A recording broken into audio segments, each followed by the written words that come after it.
Okay guys, so we're working on the 1973 Opel GT engine again.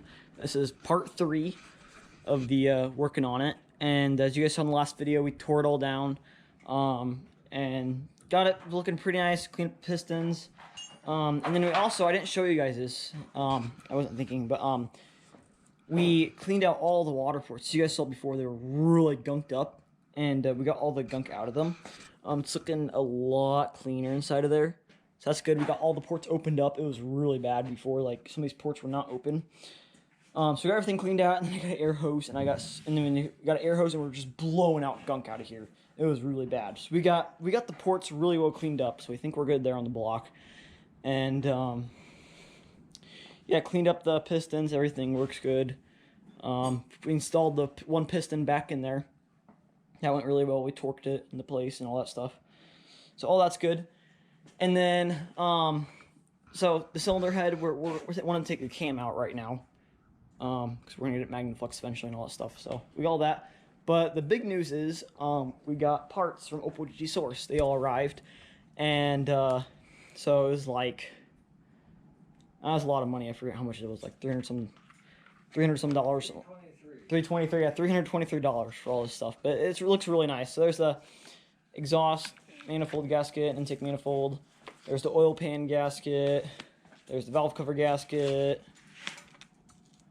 There, I'll put them up here. Okay, come on, valve cover gasket, work with me. And then we got just all these parts right here. Anchor main seals right there. Water pump gasket. All kinds of stuff. Just everything and anything. All kinds of cool stuff. Got a bunch of instructions, got a bill housing thing. It's really good stuff. Got up here, got a new head gasket. This is the 12-bolt head kit. And we got transmission seals and a timing thing. And then that's that in that box. And then we also bought the new motor mount kit because motor mounts in this car were junk. And we're like, might as well. And all my transmission mounts were junk too. We all broke them. So we just bought the whole new kit. So we got 2 of those. There's freeze plugs, and then we got the transmission mount. So yeah, it looks all really good. They got here pretty quick too. Shipping was only what, a week, Grandpa? You'd say probably. Yeah, shipping was really good. So really pleased with Opel Gt Source. Really good. If they weren't here, we wouldn't have all those parts, obviously. So really good stuff. So I'm gonna get to work now, taking the lifters out and all that stuff, and Grandpa's making a little template out of wood so we can put all this stuff in and we don't get the lifters mixed up. So put you guys in time-lapse mode and get to work.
Okay, guys, well, we got all the lifters and the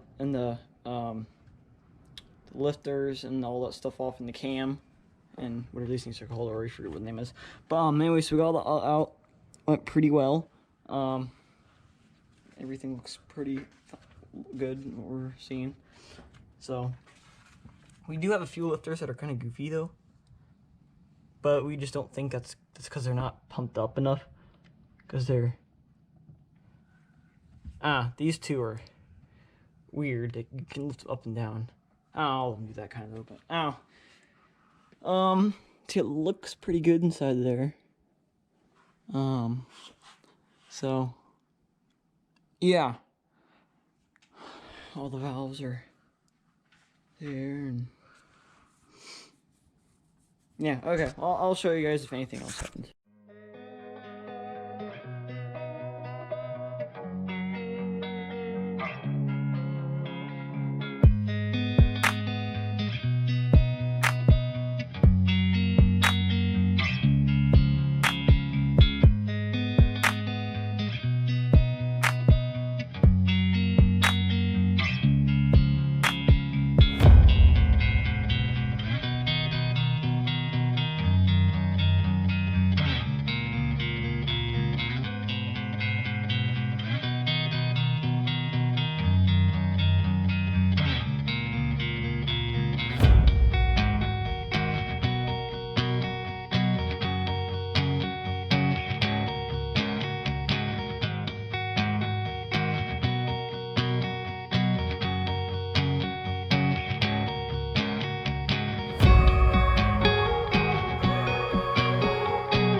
Yeah. Okay, guys. So yeah. Okay, guys. So we did a bunch. So you guys saw the time lapse. I don't know if I showed you guys that we got the lifters out of it though, and then we took the valves out because we want to get this head magnafluxed. So we got the camshaft out. That looks good. The camshaft looks good. I think I already told you guys that. But got the valves out. We will lap them in or have the machine shop lap them in if it's not expensive, just save time. But it all looks pretty well. Everything looks pretty good. So we're reading up on how to replace these dudes right here. Because we got new ones with our gasket set, and it's super windy out. And the neighbor's barn, what? Oh my gosh, Gray made art. It's art. And the neighbor's barn roof is coming off. And yeah, stuff is flying everywhere. Like before, it was a race of corn stalks across the ground. But yeah, that's cool. It's looks like a clock thing. We got a new one of these chains, I think, somewhere. It's funny because you can just go off there and like dash the corn stalks. Yeah, That's funny. Oh, pieces just flew. Off the what? The it's barn? Still flying. Oh, 2 massive ones just went. Oh, really? Sheesh. It's really windy. The barn door's going crazy. Grandpa, 2 of those pieces just flew. No, they're still in the yard still. So there's the so windy out there. Man, okay, I'm gonna turn you guys off. Okay, guys, so we just got back after eating dinner. I just thought I'd show you guys what we all did. So this will be another video probably. We got some stuff done, but not a whole lot. So we got the yellow car running, so that'll be another video. But we did the first start on that car, so check out that video. But anyway, so we did some to this thing. We got the valves a lot of it, as you saw, and we had to modify our valve taker out tool, which is over there. We had to modify it some. It wasn't right. It was already homemade from the beginning, but just wasn't right. So we got the camshaft out. We got all that out. We got all the valves out. I think I already told you that. So got them all out. I think I already told you guys about that. Everything looks good there. And then I took off the motor mount things, and then these plates that go right down here. I took those guys out, and then we put a new freeze plug in, which is kind of crooked, but I think it'll work. And then we also cleaned up the block quite a bit. We made it look all nice and pretty. So we sanded it quite a bit, got wire wheels, cleaned it all up quite a bit. My cousin Gray and I did that. And I cleaned up timing cover a little bit too. Not a whole lot, but it's better than it was. And then that's about it. That's all we did right now. So yeah, but my grandpa forgot to order a timing chain, which this one right there is pretty bad. As you can tell, like, look at that. Like, it's not supposed to go up and down that much. So need to get a new one of those. Other than that, we have everything basically to put this engine together. We do need to clean off the oil pan, but we just need to put stuff together and then paint it. We're gonna paint it black. I think it'll look cool. And the valve covers over there. I'm gonna do like a really cool wrinkle paint job to it. I want to do a wrinkle paint job, and then I think it'll be cool. I've seen it before, so that's our plan for that. And so we'll see. Yeah, so I need to take some pictures, and we'll get back to it. Probably not next week, but it'll be sometime coming up, guys. It'll be getting cold out, so sadly, we really haven't worked on the rust on the red car much. So we need to work on that to put this engine in, because the motor mount rust is really bad. The motor mount's bolt too, it's basically gone. So yeah, so we've been working on this thing instead, where it's been nice and warm outside for November and October. And we've been working on this inside the heated workshop, so oh well. So we've been having a ton of fun though. So yeah. Yes, we're gonna get this head Magnaflux. My grandpa's gonna call C&P Machine Shop. It's local to us here in Fort Wayne, Indiana, and we're gonna see how much it will cost to Magnaflux it, and see if they could lap the valves for us, just to see if, I'm sure it'll save a lot of time, and it'll probably be cheap, so we might as well have them do it instead of us doing it and taking 2 hours doing it all. Because I've lapped valves on the Kohler engines, little small engine stuff, and it takes a while usually, so they could probably do it a lot faster than this, and probably do it better than us, do a better job. So yeah, anyways, so okay, I better take some pictures and see you guys next time, and check out my other videos of the Opel GTs, including the first start on the yellow car if you guys haven't yet already. It was a pretty crazy start. We had some nice fire and flames and different things like that going on. So yeah, it's a pretty interesting startup. So anyways, check that video out if you didn't already, and check out the other videos on this engine rebuild. And next video we should be putting it back together, I think. Just to get the head checked and putting it back together, which might be a month or a few weeks, we'll see. But anyways, thanks for watching. Don't forget to stay updated for other videos, and check out my other videos, and see you guys next time.